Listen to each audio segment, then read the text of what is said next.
बहुत समय पहले की बात है। चंदनपुर नामक गांव में अर्जुन नाम का एक साधारण किसान रहता था। अर्जुन मेहनती, ईमानदार और नेकदिल इंसान था। सुबह सुबह अर्जुन अपनी माँ से बोला, अच्छा माँ, मैं खेत देखने जा रहा हूँ। माँ ने कहा, ठीक है बेटा, लेकिन जरा ध्यान रखना। आज सुबह से मेरा मन बहुत घबराया हुआ है, जैसे कुछ अनहोनी होने वाली हो। अर्जुन मुस्कुराकर बोला, माँ, आप बेवजह चिंता करती हैं। सब ठीक है, मैं जल्दी लौट आऊंगा। इतना कहकर अर्जुन खेत की ओर चल दिया। रास्ते में मौसम अचानक बदल गया। काले बादल छा गए और हल्की बारिश शुरू हो गई। अर्जुन ने सोचा, वाह, मौसम तो बड़ा सुहावना हो गया है। वो खेत की ओर जाते जाते नदी किनारे रुका और पानी पिया। तभी उसकी नजर नदी के उस पार जंगल की तरफ गई। अरे, यह तो वो जंगल है जहाँ लोग जाने से डरते हैं।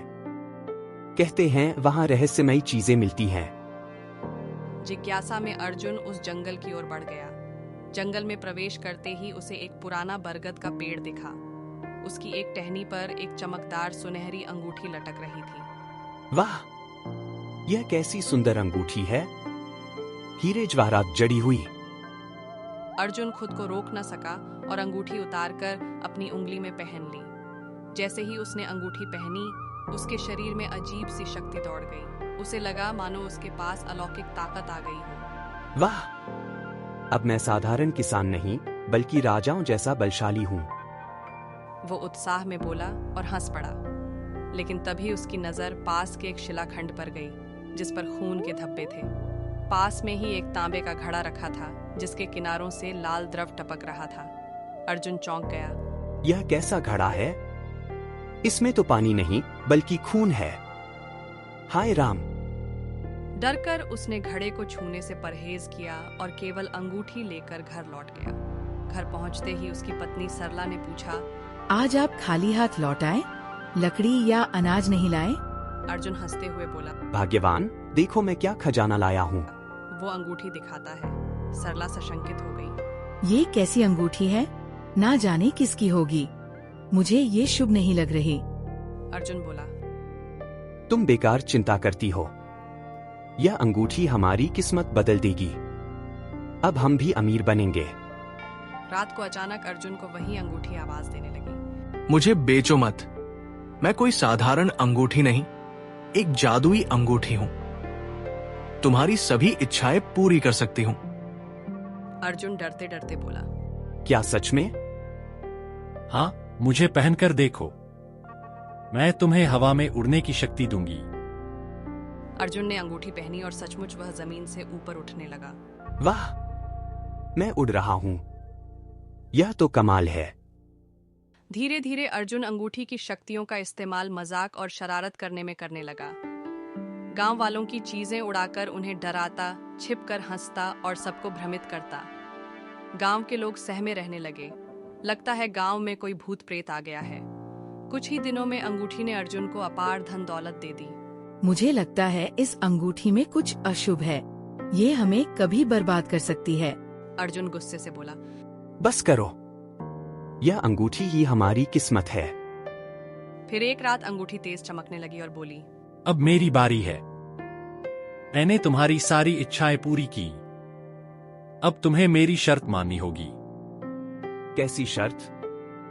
मुझे 9 लोगों की बलि चाहिए, तभी मैं मुक्त होऊंगी। यह सुनकर अर्जुन घबरा गया। नहीं, मैं यह नहीं कर सकता। किसी की जान लेना पाप है। तो याद रखना, अगर मेरी बात नहीं मानी तो तुम्हारा अंत भी पत्थर की मूर्ति बनकर होगा। अर्जुन कांप उठा। अगले दिन उसका मित्र विनोद मिलने आया। उसने अर्जुन से सब जान लिया और लालच में आकर बोला, भाई, इतनी ताकतवर अंगूठी, काश यह मुझे मिल जाए। मौका पाकर विनोद ने अंगूठी चुरा ली।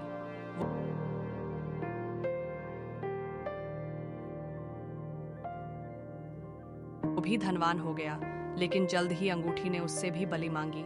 उसने इनकार किया और अंगूठी उसे अपने साथ खींच ले गई। विनोद गायब हो गया। उसकी पत्नी रोती हुई अर्जुन के पास आई। भैया, मेरे पति कहाँ चले गए? वो अंगूठी लाए थे और तभी से गायब हो गए। अर्जुन को सब समझ में आ गया। उसने ठान लिया, अब चाहे कुछ भी हो, मैं अपने मित्र को बचाऊंगा। अर्जुन उसी जंगल में गया। वहां उसे एक साधु बाबा मिले। साधु ने कहा, बेटा, यह अंगूठी शापित है। यह एक अत्याचारी रानी की है, जिसने बलि देकर अमर होने की कोशिश की थी। उसके मरने के बाद उसकी आत्मा इस अंगूठी में बस गई। जब तक कोई निडर होकर इसे नष्ट नहीं करेगा, यह लोगों को फंसाकर बलि मांगती रहेगी। तो बाबा, मेरे मित्र को कैसे बचाया जाए? अर्जुन बोला, तुम्हें अंगूठी के पास जाकर मंत्रोच्चार करना होगा और हल्दी से पवित्र चिन्ह बनाना होगा। याद रखना, भय, आंधी और मायावी दृश्य आएंगे, लेकिन तुम रुकना मत। अर्जुन ने वही किया। जंगल में तूफान उठा।